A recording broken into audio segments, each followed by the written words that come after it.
Dear friends, welcome to our channel. Let's make them easy. আলোচনা করছি William শেক্সপিয়ারের বিখ্যাত একটি ট্র্যাজেডি অথেলো নিয়ে। Title the tragedy of Othello, the Moor of Venice. Moor শব্দটার অর্থ এখানে উত্তর পশ্চিম আফ্রিকার অন্তর্গত মরক্কোর অধিবাসীকে বোঝাচ্ছে। রিটেন অ্যান্ড পাবলিশড, এই নাটকটি রিটেন এবং পাবলিশড হয়েছিল একই ইয়ার 1604 অর্থাৎ 1604 সালে। First perform at the court of king James one, এবং প্রথম মঞ্চায়িত হয় কিং জেমস ওয়ানের কোর্টে 1 নভেম্বর 1604, নভেম্বরের এই 1604 সালে। Source: the plot of Othello was borrowed from the seventh novel, The Moor of Venice, written by Gerald Cinthio, a Sicilian novelist. এটা হচ্ছে এটার source. Setting: Othello is set in two places. Act 1 takes place in Venice and the rest of the play in Cyprus. অর্থাৎ এই নাটকের প্রথম অঙ্কটা বা act 1টা take place হয়েছিল ভেনিসে এবং বাকি অংশটা হয়েছিল সাইপ্রাসে। এখানে প্রফেসর উইলসন তার থিওরিতে এই নাটকে দুইটি সময়ের কথা উল্লেখ করেছেন, একটি হচ্ছে হিস্টোরিক্যাল টাইম এবং অন্যটি হচ্ছে রিয়েল টাইম। একদিন এই নাটকটি সংঘটিত হয়েছিল বা টেক্স প্লেস হয়েছিল ভেনিসে প্রথম দিন, এবং বাকি দিনটা হয়েছিল সাইপ্রাসে। প্রথম এটা ছিল একদিন এবং বাকি দিনটা সাইপ্রাসের এই সময়টা ছিল 36 ঘন্টা। ভেনিসে এটা ছিল শনিবার এবং রবিবার ছিল এটা সাইপ্রাসে। এটা প্রফেসর উইলসনের থিওরি। এখন আমরা সংক্ষেপে ক্যারেক্টার লিস্ট নিয়ে আলোচনা করব। ক্যারেক্টার লিস্টে আমরা প্রথমে দেখতে পাচ্ছি অথেলো, দ্য মুরিশ জেনারেল, সে সেনাপ্রধান এবং এই নায়কের প্রোটাগনিস্ট, এই নাটকের প্রোটাগনিস্ট, হিরো সে। ডেসডিমোনা, ওয়াইফ অফ অথেলো, অথেলোর স্ত্রীর নাম হচ্ছে ডেসডিমোনা। ব্রাবানশিও, এই ব্রাবানশিও হচ্ছে ফাদার অফ ডেসডিমোনা অর্থাৎ ডেসডিমোনার বাবা। ইয়াগো, ম্যাকিয়াভেলিয়ান ভিলেন। এই নাটকে আমরা দেখতে পাবো যে এই অথেলো ইয়াগো ক্যারেক্টারটা বারবার ষড়যন্ত্র করে অথেলো এবং ডেসডিমোনার প্রতি, এবং এই ষড়যন্ত্র করতে করতে একসময় সে সফল হয় এবং এই নাটকটা ট্র্যাজেডিতে পরিণত করে। সে একজন কুচক্রী, ষড়যন্ত্রকারী। রডরিগো, এই রডরিগো হচ্ছে একজন সোলজার ফুল, সে বোকা প্রকৃতির, এবং এই ইয়াগো সময়ে সময়ে আমরা দেখতে পাবো যে এই রডরিগোকে ব্যবহার করেছে নিজের স্বার্থে। এমিলিয়া, এই এমিলিয়া হচ্ছে ওয়াইফ অফ ইয়াগো, ইয়াগোর স্ত্রী হচ্ছে এমিলিয়া।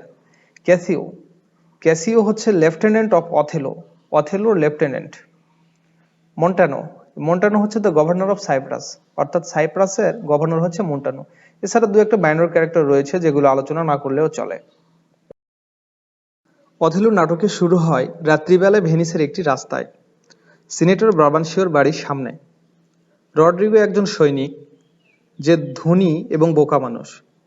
ইয়াগো ভিলেন ডেসডিমোনার সাথে তার বিয়ে দিবে এ মিথ্যা আশ্বাস দিয়ে এই রডরিগোর কাছ থেকে সে অনেক দামি দামি উপহার সামগ্রী এবং টাকা পয়সা হাতিয়ে নিত। কিন্তু সেই রডরিগো ইয়াগোকে প্রশ্ন করছে যে ডেসডিমোনা যদি আমাকেই ভালোবাসে তবে কেন সে অথেলোর সঙ্গে পালিয়ে গেল এবং তাকে বিয়ে করলো।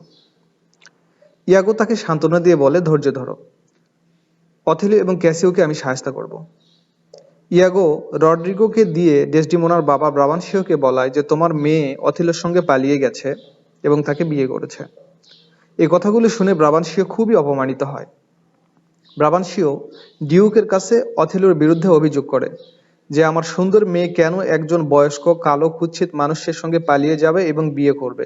নিশ্চয় অথেলো জাদুবিদ্যা করে আমার মেয়ে ডেসডিমোনাকে পাগল করেছে এবং তাকে বিয়ে করেছে। ডিউক অথেলোকে ডাকলো। অথেলো সবার সামনে তার বিয়ের কথা স্বীকার করলো, কিন্তু জাদু করেছে এ কথা তিনি স্বীকার করলেন না। তিনি ডিউককে বললেন, ব্রাবানশিও মাঝে মধ্যেই আমাকে তার বাড়িতে ইনভাইট করত এবং আমি অথেলো তার বাড়িতে গিয়ে heroism, risk, travel, distance land, কষ্টের গল্প শোনাতাম, যা ডেসডিমোনাকে খুবই মুগ্ধ করত, এবং সৈনিক জীবনের এই কষ্টগুলো শুনে ডেসডিমোনা তার প্রেমে পড়ে যায় এবং ডেসডিমোনা পরোক্ষভাবে প্রথমে তাকে প্রেম নিবেদন করে এবং অথেলোর সঙ্গে পালিয়ে যায় এবং তাকে বিয়ে করে। সে তাকে জাদুবিদ্যা করেনি। ডেসডিমোনা সুন্দর ফর্সা চামড়ার যুবতী, সে অত্যন্ত সাহসিকতার সঙ্গে সবার সামনে বলে দেয় যে অথেলোকে সে ভালোবেসে বিয়ে করেছে। তার সৈনিক জীবনের কাহিনী শুনে সে মুগ্ধ হয়ে তার প্রেমে পড়েছে এবং ভালোবেসেই তাকে বিয়ে করেছে, অর্থাৎ সে কোনো জাদুবিদ্যা করেনি বা জাদু করেনি। এক দফায় ব্রাবানশিও হেরে গেল নিজ মেয়ের কাছে। সে অথেলোকে উদ্দেশ্য করে বলে, মুর, যে মেয়ে তার বাবার সঙ্গে প্রতারণা করতে পারে সে নিজের স্বামীর সঙ্গে প্রতারণা করতে পারে, তুমি তাকে দেখে রেখো। অর্থাৎ সিনেটর ব্রাবানসিও মেয়ের প্রতি অভিমান করে এই কথাগুলো তার জামাই অথেলোকে বলছে। এখানে অথেলোর নিরপরাধ প্রমাণিত হয় যে অথেলো কোনো দোষ করেনি এবং প্রথম দফায় ব্রাবানসিওর এই অভিযোগটা রিজেক্ট হয়ে যায়। এরপর ডিউক অথেলোকে ইনফর্ম করে যে তুর্কি বাহিনী সাইপ্রাস আক্রমণের জন্য এগিয়ে আসছে এবং তাদেরকে প্রতিহত করার জন্য অথেলোকেই যেতে হবে। অথেলো জানায় যে সে যুদ্ধের জন্য প্রস্তুত রয়েছে। ডিউক ব্রাবানসিওকে তার মেয়ের দেখাশোনার দায়িত্ব দিতে চায়, কিন্তু ব্রাবানসিও তার মেয়ের দায়িত্ব নিতে চায় না, কারণ সে মেয়ের প্রতি অভিমান করে আছে এবং ডেসডিমোনাও তার বাবার ইচ্ছার বিরুদ্ধে তার কাছে যেতে চায় না। অবশেষে অথেলোর সাথে সাইপ্রাসে পাঠানোর ব্যবস্থা করা হলো ডেসডিমোনাকে। ইয়াগো বহুদিন ধরে রাগ পুষে রেখেছিল অথেলোর বিরুদ্ধে। সামনাসামনি যদিও তার প্রতি অনুগত দেখায় এবং ভিতরে ভিতরে ষড়যন্ত্র করে। অথেলোর লেফটেন্যান্ট জেনারেল হওয়ার জন্য মনে মনে ইচ্ছা পোষণ করত এই ইয়াগো, কিন্তু হয়েছিল ক্যাসিও। ইয়াগো ডেসডিমোনাকে অথেলোর সাথে পালানোর জন্য সাহায্য করেছিল। অর্থাৎ অথেলো যখন ডেসডিমোনাকে নিয়ে যায় তখন এই ইয়াগো সাহায্য করেছিল, কিন্তু সেই আবার পরবর্তীতে রড্রিগোকে দিয়ে ব্রাবানসিওর কাছে অর্থাৎ ডেসডিমোনার বাবার কাছে অভিযোগ করেছে। এখানে আমরা দেখতে পাবো যে এই ইয়াগো ক্যারেক্টারটা সামনাসামনি অনুগত দেখাবে অথেলোর এবং ভিতরে ভিতরে অনেক ষড়যন্ত্র করবে এবং অবশেষে এই নাটকটাকে একটা ট্রাজেডিতে, পূর্ণ ট্রাজেডিতে রূপান্তরিত করবে। ইয়াগো রড্রিগোকে বলে, তোমার সাইপ্রাসে যাওয়া দরকার, ডেসডিমোনার আশেপাশে তোমার ঘুরঘুর করতে হবে, এতে প্রচুর টাকা পয়সার দরকার, প্রয়োজনে তুমি বাড়ি বিক্রি করে টাকা আনো। অর্থাৎ এভাবে সে পরবর্তী ধাপে আবারও টাকা পয়সা হাতানোর রাস্তাটা পাকা করে। অথেলো কখনোই যুদ্ধে হারেনি, যুদ্ধ সবসময় তার অনুকূলেই থাকে, ভাগ্য সবসময় সুপ্রসন্ন হয়। ঝড়ের কবলে তুর্কি সেনারা দুর্বল হয়ে গেছে, অনেক জাহাজ ডুবে গেছে, কিছু জাহাজের পাল ছিঁড়ে মাস্তুল ভেঙে বিকল হয়ে গেছে, তারা সাইপ্রাসে পুষতেই পারেনি। অথেলো সাইপ্রাসে নিরাপদে পা রাখলেন। পূর্ববর্তী জেনারেল মন্টানো অথেলোকে তার ক্ষমতা হস্তান্তর করলেন, কিন্তু তার পূর্বেই ইয়াগো ডেসডিমোনাকে নিয়ে সাইপ্রাসে পৌঁছে গেছে। তুর্কিদের বিধ্বস্ত হবার খবর শুনে সবাই খুব আনন্দিত হলো। শুরু হলো উৎসব। উৎসব মানে এখানে রাতভর মদ্যপান করা, মাতলামি করা। অথেলো ক্যাসিওকে নিরাপত্তার দায়িত্বভার দিয়ে বিশ্রাম নিতে চলে গেলেন। এখন আমরা দেখতে পারবো এই ভিলেন ইয়াগো ক্যাসিওকে কিভাবে ফাঁসাচ্ছে। ইয়াগো তার নকশা অনুযায়ী ক্যাসিওকে রিকোয়েস্ট করলো যে চারপাশে যখন আনন্দ ফুর্তি হচ্ছে তাদের উচিত একটু অল্প বিস্তর মদ খাওয়া।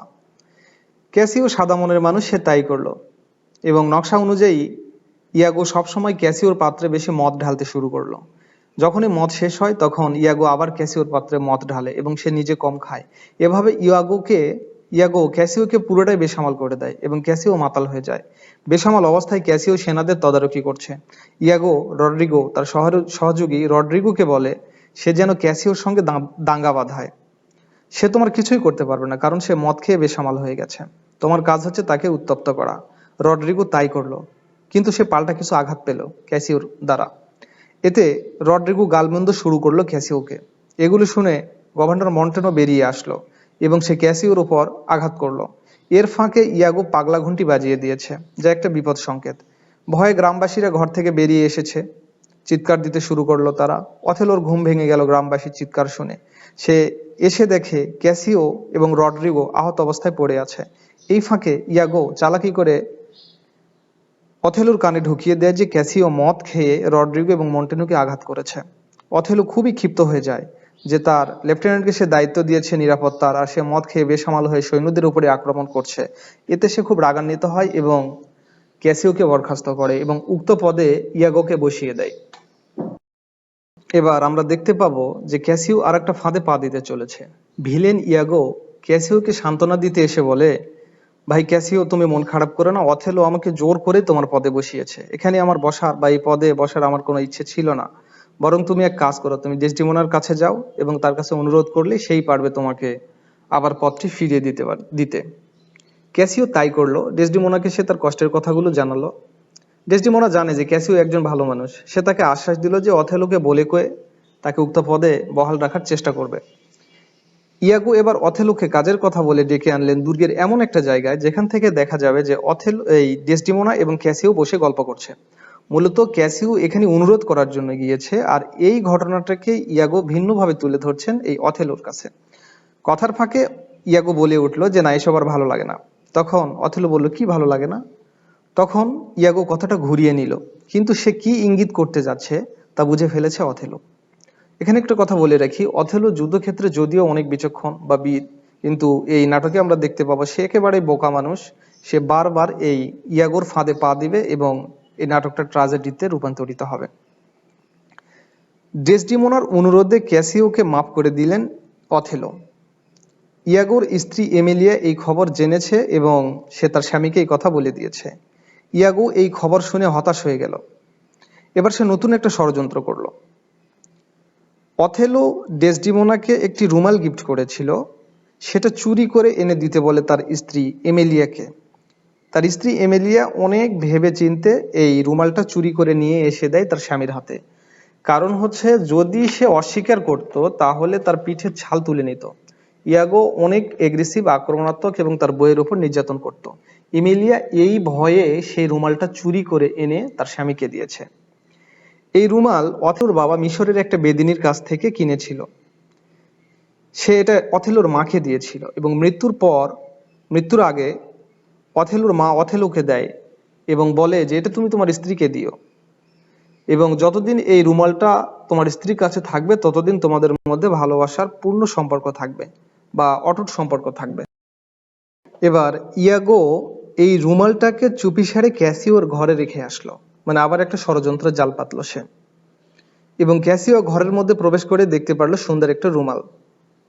সে ভাবলো যে তার কোনো বন্ধু হয়তো ভুল করে রেখে গেছে, পরে এসে নিয়ে যাবে। কিন্তু এই সাইপ্রাসে এসে ক্যাসিও আবার রিয়াঙ্কা নামের একটা তরুণীর প্রেমে পড়ে গেছে।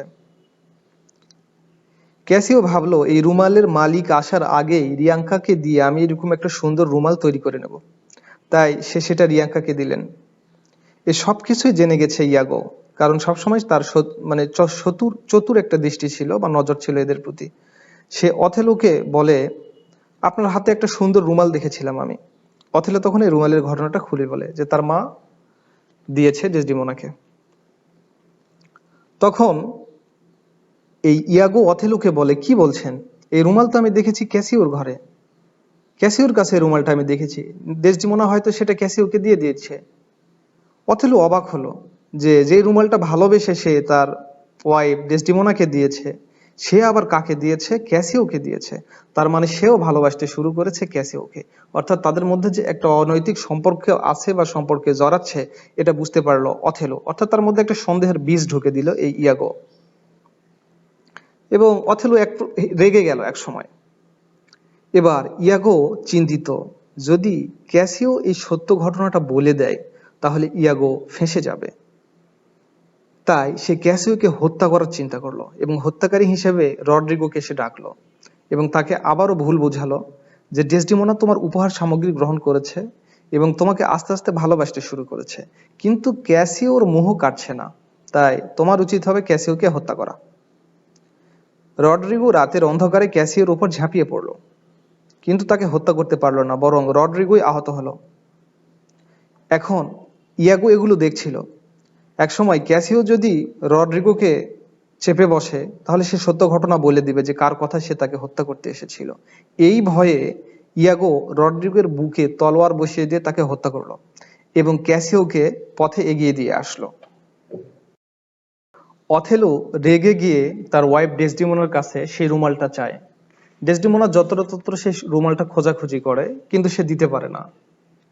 তখন অথেলোর সন্দেহ আরো বেড়ে যায়। অথেলো তখন তার নিজ বাড়িটাকে ব্রোথেল বা পতিতালয় এবং ডেসডিমোনাকে হোর, পতিতা বা বেশ্যা বলে, অসতী বলে এবং অনেক গালমন্দ করে, যেগুলো মারাত্মকভাবে ব্যথিত করে ডেসডিমোনাকে। ওইদিকে ভ্যানিসের ডিউক অথেলোকে জানালেন মৌরিটানিয়া প্রদেশে অশান্তি শুরু হয়েছে, তাকে সেখানে গিয়ে গভর্নরের দায়িত্ব নিয়ে এগুলো সমাধান করতে হবে এবং তার অনুপস্থিতিতে সাইপ্রাসের দায়িত্ব নেবেন ক্যাসিও। এই কথাগুলো অথেলোকে মোটেই খুশি করতে পারেনি। অথেলো খুব কষ্ট পেলেন। সে ভাবলো যদি ডেসডিমোনাকে রেখে সে চলে যায় তাহলে ক্যাসিওর সঙ্গে তারা আরো অনৈতিক সম্পর্কে মিলিত হবে, তার অনুপস্থিতিতে তারা অনেক কিছুই করে ফেলবে। সে ইয়াগোর সাথে পরামর্শ করতে গেল। অর্থাৎ অথেলো এখন ইয়াগোর উপর পুরোটাই নির্ভরশীল হয়ে গেছে। সে অথেলো ইয়াগোকে একসময় বলেই ফেলে যে সে সিদ্ধান্ত নিয়েছে যে সে ডেসডিমোনাকে হত্যা করবে, ক্যাসিওর জন্য তাকে বাঁচিয়ে রাখবে না। কি লাভ ক্যাসিওর জন্য তাকে বেঁচে রাখা, তার ভালোবাসা অন্যের হয়ে গেছে। ইয়াগো সম্মতি দিয়ে বলে এমন ভাবে হত্যা করেন, গলা টিপে হত্যা করেন যাতে সবাই বুঝতে পারে আত্মহত্যা করেছে, কেউ যেন বুঝতে না পারে যে আপনি মেরে ফেলেছেন। ডেসডিমোনা বিয়ের পোশাক পরে বিছানায় শুয়ে আছে, ঘুমাতে পারছে না, ঘুম আসছে না তার। ডেসডিমোনা বিয়ের পোশাকটা পরেছে এই কারণে, যেটা দেখে অথেলোর মান অভিমান ভেঙে যায়, সে আবার যেন তাকে ভালোবাসে, তার প্রতি খুশি হয়। তাই কিছু সময় পরে অথেলো ঘরের মধ্যে প্রবেশ করলো এবং ডেসডিমোনাকে দেখে ক্ষণিকের জন্য অথেলো সব ভুলে গিয়েছিল। সে হাঁটু গেড়ে বসে ডেসডিমোনাকে পাগলের মতো চুম্বন করতে শুরু করলো। ডেসডিমোনা বলে উঠল, ওপরে উঠে এসো। অথেলো বলে, না, আমি তোমাকে হত্যা করতে এসেছি, ভালোবাসতে নয়। ডেসডিমোনা প্রথমে কথাটা বিশ্বাস করতে পারেনি, কিন্তু সৈনিক অথেলো একসময় কঠিন হয়ে যখন গলা টিপে ধরলো, তখন ডেসডিমোনার বোঝার আর বাকি থাকলো না। সে অনুরোধ করে বলে যে, আমাকে হত্যা করো না, আমি অসতী নয়, তুমি ভুল বুঝছো। কিন্তু বীর অথেলোর মন গড়ল না, সে প্রিয়তম স্ত্রীকে হত্যা করে ফেললো। একটু পরে ঘরে প্রবেশ করলো এমিলিয়া, লোডোভিকো, মন্টানো ও আহত ক্যাসিও। ইয়াগোকে তারা গ্রেপ্তার করেছে। তার চক্রান্ত সবার সামনে উন্মোচিত হয়েছে। ডেসডিমোনাকে মৃত দেখে পাগলের মতো কান্নায় ভেঙে পড়ল এমিলিয়া। অথেলো বলে যে, আমি ডেসডিমোনাকে গলা টিপে হত্যা করেছি। তৎক্ষণাৎ ডেসডিমোনা কিছু সময়ের জন্য জ্ঞান ফিরে পায় এবং বলে যে না, সে নিজে আত্মহত্যা করেছে, অথেলো নির্দোষ। এমিলিয়া সবার সামনে বলে দেয় তার স্বামীর চক্রান্তের কথা, এবং সবার সামনে তার চক্রান্ত উন্মোচিত হওয়ার কারণে ইয়াগো সবার সামনে তার স্ত্রীর বুকে চাকু বসিয়ে দিয়ে তাকে হত্যা করে। এবং অথেলো সত্যটা জানার পরে নিজেকে খুব দায়ী করে যে সে নিজেই তার স্ত্রীটাকে হত্যা করেছে, তার ইনোসেন্ট স্ত্রীটাকে হত্যা করেছে, না জেনে না বুঝে, ইয়াগোর চক্রান্তে। এ সবাই একসময় জেনে গেছে, কিন্তু এই দুর্ভাগা অথেলো বুঝতে পারেনি, সে এতটাই নির্বোধ। তখন সে নিজেকে আর ক্ষমা করতে পারেনি, নিজের ছুরিটা নিজের বুকের মধ্যে ঢুকিয়ে দিয়ে সে সুইসাইড করে। আর এভাবে এই নাটকের একটা আনহ্যাপি এন্ডিং হয়। আর এই নাটকে আমরা দেখতে পাচ্ছি যে অথেলোর পার্শ্বচর ইয়াগো বারবার ষড়যন্ত্র করেছে এবং এই বোকা অথেলো বারবার তার চক্রান্তে পা দিয়েছে। তার ফলশ্রুতিতে সে নিজের সুন্দরী ওয়াইফটাকে হত্যা করেছে, ক্যাসিওকে বরখাস্ত করেছে। এই সব কিছু অপরাধ বোধ তার নিজের ব্রেনে যখন আঘাত করেছে, তখন সে নিজে নিজে সুইসাইড করে এই নাটকের একটা আনহ্যাপি এন্ডিং দেখিয়েছেন। তো এটাই ছিল অথেলো নাটকের মূল আলোচ্য বিষয়। আশা করি নাটকটি ভালো লাগবে। যদি ভালো লেগে থাকে চ্যানেলটাকে সাবস্ক্রাইব করবেন, লাইক দিবেন, কমেন্ট করবেন, সাথে থাকবেন। ধন্যবাদ সবাইকে সাথে থাকার জন্য।